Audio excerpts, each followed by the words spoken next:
And hello, everybody. This is Larry Shabaro, First Associates. Good afternoon to our friends on the East Coast, and good morning to all of our friends on the West Coast. And welcome to our 10th webinar in our successful Alternative Lending Strategy series. This is our first webinar of 2018, and we are really excited to have Phil Bartow back today to discuss his predictions for marketplace lending in 2018 and to recap his predictions of 2017. Phil's webinar last year was one of our most attended events, webinars that we had at First Associates, and we're really excited to have him back. I'm going to pause for about 10 seconds because I keep hearing a lot of folks still dialing in, and we have about 500 people expected to come on the line today. Next slide, please. Just a quick couple housekeeping events. First Associates is very active in the marketplace lending and consumer finance space. Here's a list of the upcoming events. A new conference, which is a small business MCA conference in New York on January 30th. I will be speaking, as well as we will be attending, as usual, SVIG in Las Vegas. Lend It, which is a big event for all in April, as I will be speaking and David Johnson will be speaking, and First Associates is a sponsor of Lend It. And then the Payday conference in Miami, and then the Timeshare conference in May. Next slide, please. And so First Associates is really excited about our growth. We are proud to announce that we had many developments in 2017. We first won the Lend It Service Provider of the Year, and we were the only loan servicing company to make it to the finals, and that was really exciting for us. And then right after that, Morningstar came out, did an analysis on our business, and we are the only non-mortgage servicer in the United States to have a servicer rating, having earned Morningstar's top ranking. Really, really exciting, and our clients are happy for it because it provides them better execution in the capital markets. And then we installed a artificial intelligence and speech analytics into our entire servicing and call center platform that provides our clients with enhanced data and reasons for delinquency, and really, really exciting software today as AI is becoming very popular. And then in September, we opened up a 1,000-seat call center in Baja, converted a supermarket, a CaliMax supermarket, and it now enables First Associates two things: increased capacity in case of defaults in the marketplace lending or other space, other asset types, as well as having us being able to operate on clients' platforms. So typically when we service loans, we service the loans on our platform in the San Diego facility. Today we can now service loans on our client's platform, and we've installed 5 new clients since we've opened the facility. Really exciting. The agenda for the call here, we typically keep these to about 20 minutes. Phil will go through a little bit about his predictions and his presentation, which will be about 10 or 12 minutes, and will be followed by a Q&A session. After the webinar, we will later today send you a recording of the webinar. And then we also have about a 10-minute Q&A. And on the Q&A, please send in your questions. We've already have about a dozen questions. I don't think we'll get to all of them, but we'll try to get to as many as possible. And the ones we can't get to, we'll answer them and send them back out as well. And there's some really interesting questions that have been coming in. Next slide, please. Thank you to our clients and friends for making 2017 a great year at First Associates, and we value and appreciate your business as we move into 2018. Next slide, please. And it is my pleasure to introduce Phil Bartow from RiverNorth. RiverNorth is a First Associates client for the last few years, and and we are happy that Phil has agreed to take his time and share his thoughts on the market. So Phil, let me turn it over to you. Thanks, Larry. Thanks for the intro. Thanks for having me, and thanks to Rose and the team for coordinating everything today. These webcasts are informative, and I like the format is quick, and I think a lot of good topics get covered and allows some good questions on the follow. So my hope was here today was to go over what I kind of expect, or a handful of things that I expect in 2018 in marketplace lending segment. But as I put my comments together and kind of collected my thoughts on what I expected in 2018, I wanted to kind of look quickly at what we expected in 2017, and then I'll kind of talk a little bit about maybe where those two things overlap. So if we could just jump to the next slide, please. This is a quick update on who we are. RiverNorth, we are a investment manager based in Chicago. We manage open-ended mutual funds, closed-end mutual funds, and private partnerships. In the marketplace lending segment, we have a 40 Act fund, RMPLX, which is dedicated to marketplace lending, as well as a private partnership as well, which is called RiverNorth Specialty Finance, LLC. So with that, I'll jump to the next slide, please. So this is 2018. A couple of thoughts I wanted to pull together. I'm gonna take, hopefully not too cheap a path in that I'm going to reuse some of my 2017 previous themes, because I still think that they are prevalent, and I think they're very important. So I'm gonna cover those, and I'm going to give you some more thoughts, maybe in addition to those that I expect in 2018. As you see in the title of the slide, 2018 Outlook for Marketplace Lending, Test Your Mettle. That's sort of just an overall thought as I kind of think about how 2017 ended, which I think by and large for the industry was a year of marketplace lending sort of getting some of its ducks back in order, or in some cases for some folks getting them in the order for the first time, whether that be originators on the type of loans they're making, the structure, on the investor side, what that fund structure looks like to hold these assets. I felt that both sides of the market did a nice job in 2017 and really getting things pulled together. So 2017, I thought by and large was a good year for marketplace lending in sort of the business, in how these platforms originate and how investors hold loans. And I think 2018 will be by and large, in concert with a backdrop of continued growth and continued economic expansion in the United States. I think marketplace lending will continue to do well in 2018. However, I did title the slide "Test Your Mettle" because I do think there will be new challenges that pop up. I almost never expect there to be smooth sailing in any markets. And as I look at 2018 for marketplace lending, I think there are a few different things that we'll focus on. If we could jump to the next slide. So this is just a quick review of 2017, and then we're going to include these three in my 2018 as sort of continued themes for 2018. Priority on profit, as we talked previously, and seems to be a big trend in the market.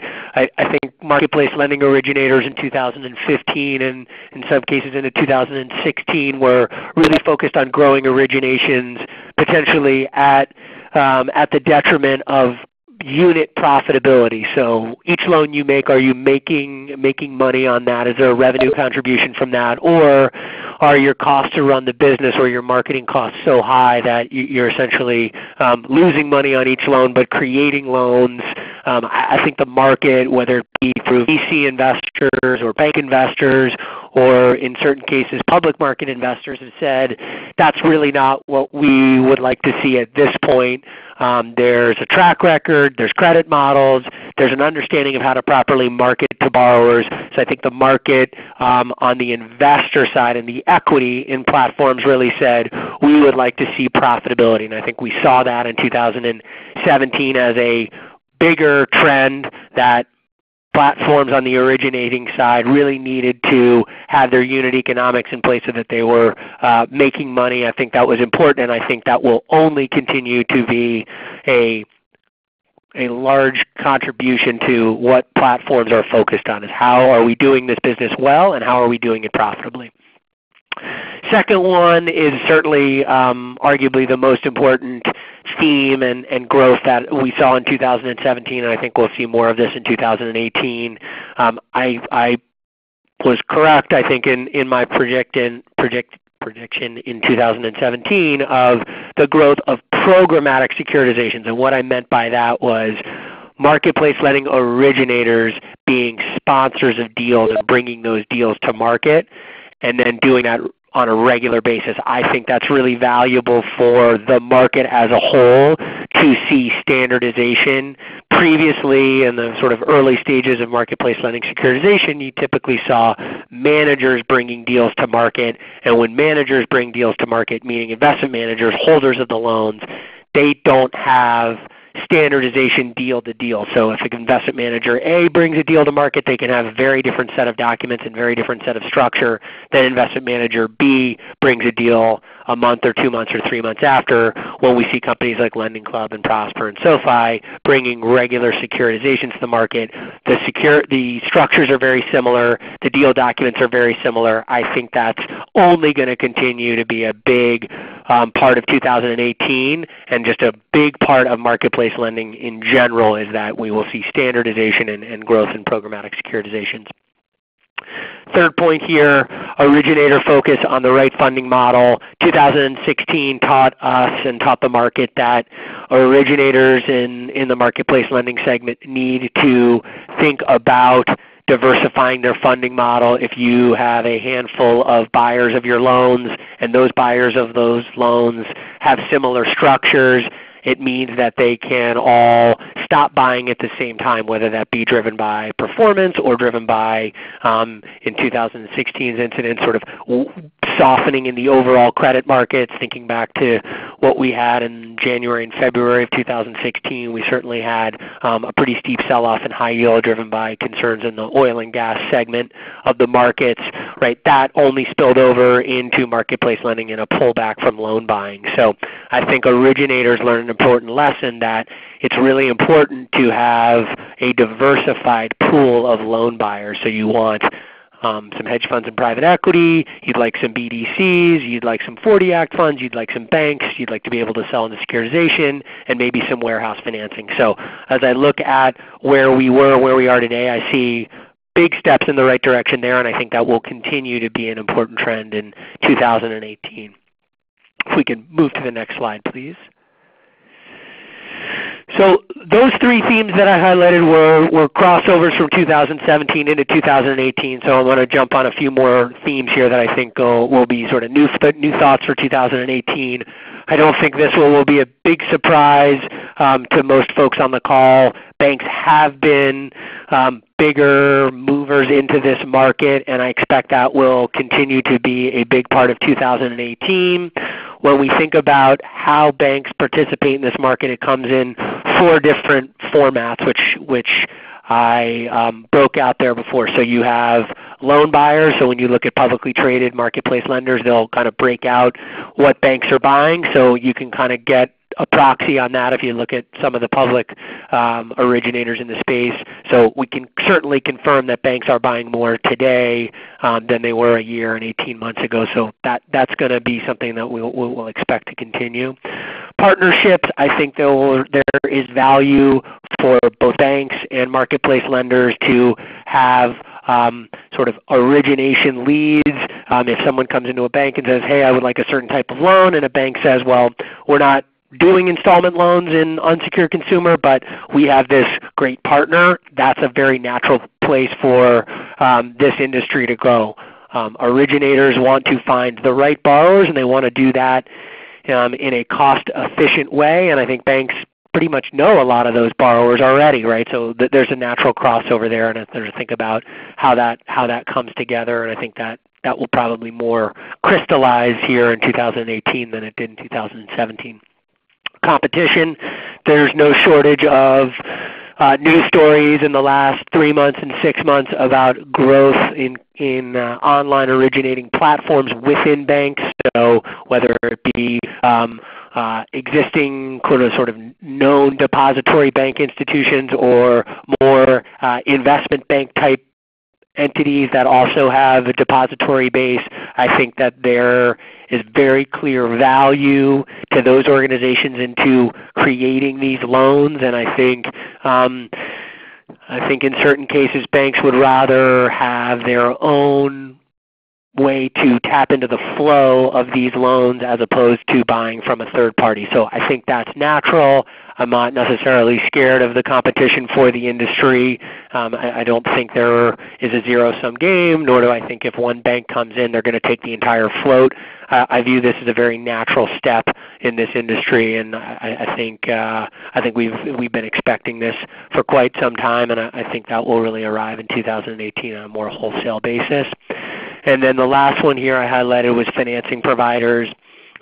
We can tell you, sort of firsthand that the financing providers in this space have gyrated over time. So to kind of think about who would finance these assets, marketplace lending whole loans in 2015 and then 2016 and 17 and 18. In some cases, those rosters are completely different lists of institutions, whether they be European banks or U.S. money center banks or more investment banks that look at this as a way for to get into securitization flow. I do think that banks have spent more time with the asset. They have increased comfort in the asset, and I expect that you will see more banks actively financing these assets and hopefully bringing some of those rates down at where they finance.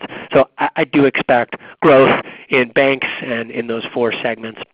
My last bullet point there kind of already covered. I think banks are a natural fit just given they have comfort with the asset, they have depository capital, and they have relationships with borrowers. This seems like a natural place for them to spend more of their time. Next slide, please. This is an important one. This is something that marketplace lenders have been talking about for a while. As investors, we've been thinking about for a long time. What happens when rates rise? What does that mean for these assets? On the sort of positive side or mitigant, these assets tend to be shorter duration given that they're fully amortizing. So if you have a 3-year or a 5-year fully amortizing installment loan, that tends to have a somewhere between 1.5 to 2-year duration, depending on your blend of 3 to 5 year. We compare that to the sort of otherwise fixed income assets, whether they be muni bonds or treasuries, sovereign bonds, corporate bonds, non-agency mortgages, high yield. Typically all of those assets in the broad-based index versions have much longer durations than marketplace lending does. So the real question that I think is important, and I think 2018 this will really be on the tip of a lot of tongues in the marketplace lending segment, is when rates rise and other fixed income cash flows are potentially under a little bit more stress from a principal perspective, how does marketplace lending fare in that relative value landscape? Does it look really good because it's short duration, or do the increase in rates affect mortgage rates, which in turn put more stress on the U.S. consumer? This is something that I don't think the answer will be black and white. I think the answer will be diffuse. I think it will probably affect different borrowers with different credit quality and different geographies differently, but I do think that this is going to be a big macro trend in the United States as well as more globally. Rates are going to move higher. Rates have been low for a very long period of time, and I do expect that this is really going to be a hotly contested debate. What does rising rates in the U.S. and globally mean for the U.S. consumer, and I'll look through to marketplace lending assets. So it's something that we're focused on here in our day-to-day, and it's something that we're spending a lot of time on. So I feel like that's definitely going to be a big trend in 2018. If we could move to the next slide, please. Credit quality boundaries emerge. So what I'm meaning to denote here is I think marketplace lending has been an industry that has grown dramatically. I think most of that growth has been in a handful of segments, consumer prime and student loan refinance and potentially some super prime, and other segments are coming alongside. But what's really important and what I think is going to occur in 2018 is that the market, and when I say that I mean either some combination of originators, loan investors, and then the securitization markets are really going to have a clearer toolkit at which they evaluate loans. So as marketplace lending came about, you got all of this data on loans, and it's one of the great parts about marketplace lending. There's a high degree of transparency and there's lots and lots of data.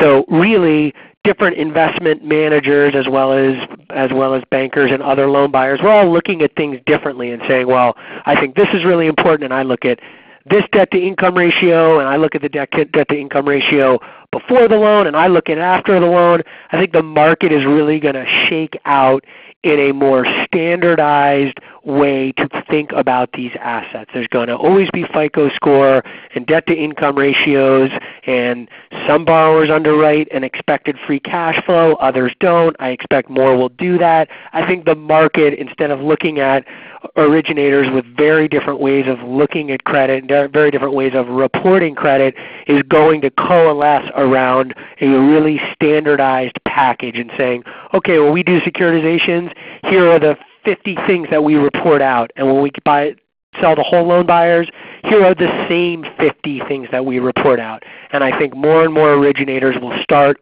like I said, coalescing around what that number, what those attributes look like, and the way that they're going to talk about them is really going to kind of standardize. So I think it's going to make life easier for investors to compare originators' loans apples to apples. Currently, when you're doing that, it does require a bit of work to unpack the different credit attributes in the way different platforms record them and report them. So I do expect this to be a sort of a kickoff of a longer trend, and if Larry's nice enough to have me in 2019, I would guess that I will include this as my carryover from 2018 into 2019. So with that was really what I had prepared. I think next slide is probably the prompt for Q&A. So those are the comments that I had for 2018. Thank you again, Larry, and I'll look forward to taking a few questions. Yes, and thanks, Phil. That was really great insight. And it's always interesting to go back to last year's predictions and see how they panned out. We just got a whole bunch of questions, and so I want to keep the responses condensed to see if we can get through as many as possible.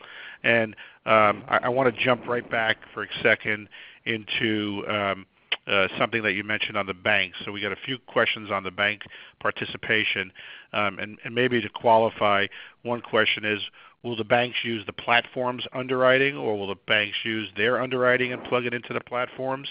And how will increased bank participation affect other investors in the space that may not be providing or involved in bank participation? Yeah, I think the answer is this is a vibrant market, so the answer is likely all of the above, right? I think some banks will look at it and say, hey, we're very comfortable with certain originators and buying their higher credit quality paper, and we can do that all day long, and that's a great fit for us. Other folks will probably overlay their underwriting or some data that they're looking at and sort of combine that with platform underwriting to kind of make a combination thereof. So in this market, I think there's enough different types of loans and different structures with different originators, with different buyers, that there probably be many different combinations that will go about in that instance. Great. Here's a question from our friend and client John Farber from Citibank Trust. Will any of the platforms get into blockchain cryptocurrency space as a product offering?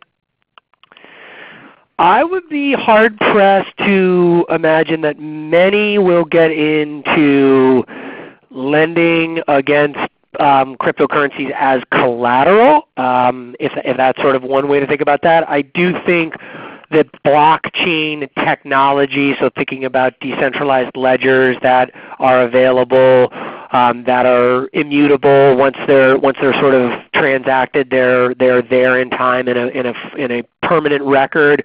I see that to be very applicable in many parts of this business. When we buy whole loans, we get loan documents. We want to make sure that the loan documents are sort of essentially an electronic vault, whether that be promissory notes or borrower agreements, things of that nature.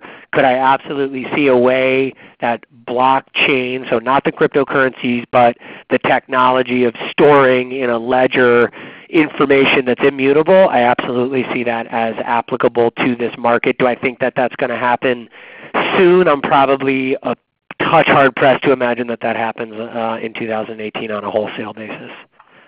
Got it. Here's a question from our friend Brian Korn. For those who don't know Brian, Brian will be on our next webinar with Jill Gotti of Cross River Bank on February 6th to talk about working with origination bank charters and some of the regulations. Brian and Jill had worked on a webinar with us about a year ago, and so they've asked us to come back. And so Brian's questions, and I don't know if you can publicly comment on this or not, so maybe you can understand. They'd like to know, what made you folks decide to do a publicly registered fund versus staying private, and any ballpark and cost considerations for a public fund? Was it more or less than expected? I'm not going to weigh in on the latter. On the former, I would say that we really believed in the asset. So we looked at marketplace lending whole loans and we said, one, we think that this asset makes a lot of sense and we believe in it. It will continue to grow and be something that will likely go from a cottage industry to a niche asset class to into an asset class that is in significantly more portfolios in the future than it is today and it was 2 years ago. And we felt that a 40 Act fund registered with the SEC, daily NAV with a ticker, all the things that we do, really would bring a lot of buyers to the table that couldn't otherwise buy the asset. So what do I mean by that? I mean folks that are, whether they be independent wealth managers that really run model portfolios and they run a lot of mutual funds and ETFs, they can't or won't typically buy a lot of private partnerships or hedge funds. So that really took, for them, a lot of the hedge funds, that took them out of their ability to buy this asset. So we really viewed what we did as something that was innovative and a bit different. It was quite a bit of work to get through that registration process and get all the pieces in place. But when we look at that and we really look at being one of the few in the market that have a daily NAV and you can see it and watch our shares and you can buy our shares every day, we think there's value in the marketplace with that. Great. Thank you for that. We have time for two more questions. One just popped in from Matt Cates. Matt runs a wonderful conference called Lend 360. For those who have not been there, Matt has invited me to speak over the last 4 years, and they have a great event. I think it's in Chicago back in October this year. And Matt asked, do you see the CFPB small dollar rule having any impact on consumer lending in 2018? I don't. I've spent a little bit of time with that. I wouldn't necessarily represent myself as an expert on that specific issue, but as we've looked at it, I don't expect that to have a material effect. Okay. And then the last question I have before we wrap is, as margins tighten for investors, we continue to see unsecured consumer lenders chase each other on rate. Is rate really the driver here, or should be the convenience of a loan that has more focus? And I know you touched a little bit on rate before. I think that it's a combination of a few factors. So I think if it sort of depends on the marketing. So I think consumer lenders really kind of differentiate themselves from each other from how they market. So different market channels sort of bring different borrowers to the table.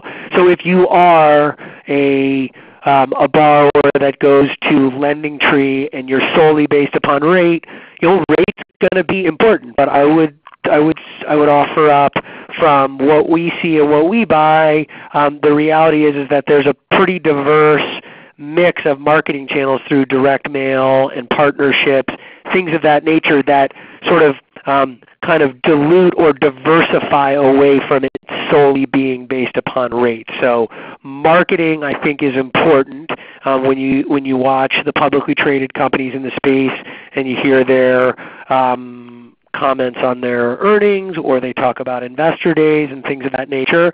Marketing and how they market is really important. So rate is certainly important. I'm not suggesting that it's not, and I do think that as banks come into the space, they can compete on rate, but ultimately that effect probably gets diluted or diversified away from the fact that the marketing channel is fairly diverse for this segment.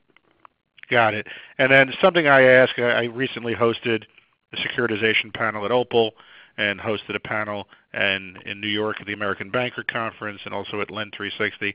I always ask everybody the same question at the end. And so in one word, do you see marketplace lending for 2018 up, down, or about the same? Up in terms of origination. Great.